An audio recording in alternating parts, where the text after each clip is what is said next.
యువకులకు ఎంతోమంది యువకులకు ఉద్యోగాలు లేవు.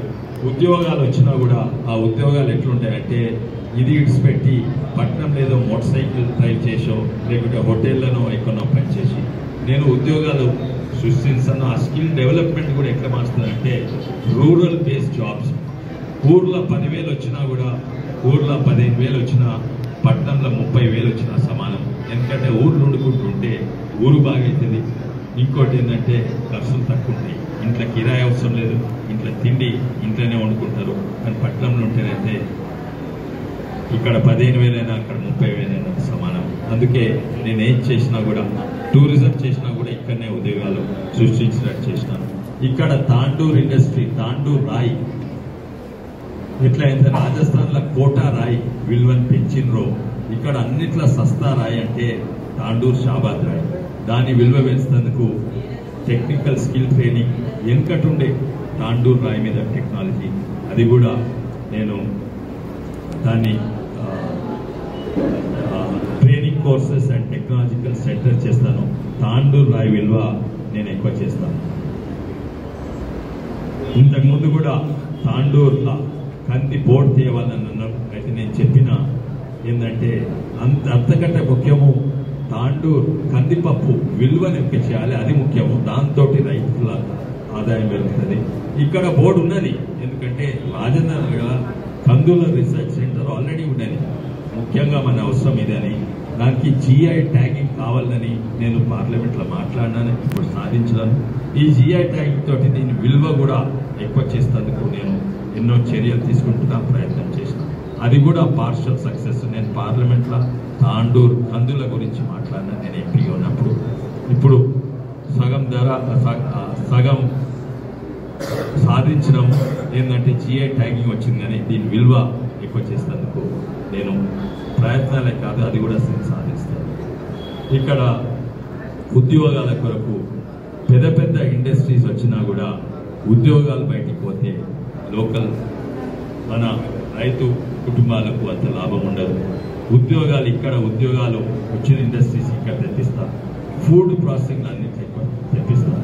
కానీ ముఖ్యంగా పెద్ద ఇండస్ట్రీస్ వస్తే ₹1,00,00,000 పెట్టుబడితోటి ఒకటే ఉద్యోగం వస్తుంది. కానీ స్మాల్ మీడియం స్కేల్ తోటి ₹1,00,00,000తోటి 10-20 పెట్టుబడితోటి 10-20 ఉద్యోగాలు వస్తాయి. నేను స్మాల్ మీడియం స్కేల్ చాలా ప్రమోట్ చేస్తాను. ఇంకోటి ఏంటంటే మేము తప్పనిసరి 2 అయితే నేను గ్యారంటీ ఇస్తాను. మోడీ ఎంతో పెద్ద పథకాలు పెట్టింది, కానీ ఇక్కడ 2 ఇమీడియట్లీ చేస్తాం. తర్వాత తిరుమల కూడా అమలయ్యేటట్టు ముఖ్యంగా లోన్లు, ఇండ్లు ఇక్కడ తెచ్చేది మేమందరం ఇక్కడ కూర్చున్నాం, గ్యారంటీ ఇస్తాం. 20,000 నుంచి 20 లక్షల వరకు చాలా తక్కువ మిత్తితోటి మేము లోన్లు మీకు గ్యారంటీ చేస్తాము. ఎందుకంటే దివాలా తీసిన బ్యాంకులు ఇప్పుడు బ్యాంకులలో ప్రాఫిట్లు, నిధులు బాగున్నాయి. అండ్ అది కూడా మోడీ గారి విధానము, మోడీ గారి సిద్ధాంతము, అంబేద్కర్ గారి సిద్ధాంతంతో కట్టుబడి ఉంది. అది అంత్యోదయ మొట్టమొదలు కిందోని చూడు. అందుకే ఈ లోన్లు ఇక్కడ మేము గ్యారంటీ ఇస్తాం. నేనే కాదు, ఇక్కడ ఉన్న వాళ్ళ నాయకులందరూ కూడా గ్యారంటీ ఇస్తారు. ఏంటంటే ఎవరికైనా 2 కుట్టు మిషన్ తెచ్చి బట్టల బిజినెస్ చేస్తామన్నా, 2 బర్రెలు కొని పాల బిజినెస్ చేసినా, లేకుంటే బ్యూటీ పార్లరో వెల్డింగ్ షాప్ పెట్టినా కూడా మేము గ్యారంటీ ఉంటాము. మా ఇన్కమ్ మోడీ గ్యారంటీ ఉంటారు. మీ అందరికీ 20,000 నుంచి 20 లక్షల లోన్స్ తప్పనిసరి అందిస్తాం.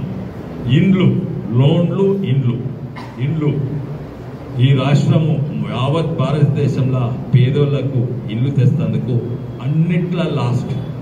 ఉత్తరప్రదేశ్లో 40 లక్షల ఇల్లు ఇచ్చిండ్రు. పక్క రాష్ట్రం ఆంధ్రప్రదేశ్లో 20 లక్షల ఇల్లు ఇచ్చిండ్రు ప్రధానమంత్రి ఆవాస్ యోజన కింద.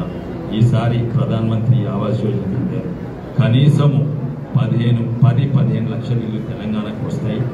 అందులో కనీసము 1,00,000 ఇండ్లు మా చేవెళ్ళ పార్లమెంట్ రంగారెడ్డి జిల్లాకు నేను తీసుకొస్తాను. అయితే ఇండ్లు, లోన్లు అయితే మేము మొట్టమొదటి చేస్తాం. అదే కాక ఆయుష్మాన్ భారత్ కింద అది మొత్తం అందరినీ రిజిస్టర్ చేసి అది కూడా కేంద్ర ప్రభుత్వము దాన్ని ఇంకా అందరికి అండర్స్టాండ్ చేస్తున్నారు. పెద్ద మనుషులు 70 ఏళ్ళ కన్నా ఎక్కువ ఉన్న వాళ్ళకైతే ఇప్పటి సందే చేశారు. అందరికి కూడా ఏ హాస్పిటల్ పోయినా బిల్లు 5 లక్షల వరకు వాళ్ళు ఇస్తారు. ఇంకోటి ఇది రాష్ట్ర ప్రభుత్వం అడ్డుకుంటున్నది. కానీ ఇప్పుడు చూస్తున్నాము, మీరు అటు పంటలు ఎండకు ఎండిపోయినా, వాన వనగాళ్లకు నష్టమైనా, పంటలే కాదు వాళ్ళ జీవితాలే నష్టమవుతుంది, పంట నష్టం వస్తుంది. ప్రధానమంత్రి ఫసల్ బీమా యోజన ఒత్తిడి పెట్టి, ఈ ప్రభుత్వం మీద ఒత్తిడి పెట్టి అది ఇక్కడ అమలు అయ్యేటట్టు మేము చేస్తాము. ఇప్పుడు అమలు అయితలేదు. పంట నష్టమైతే జీవితాలు రైతులే నష్టమవుతుంది, అవి చేస్తాం.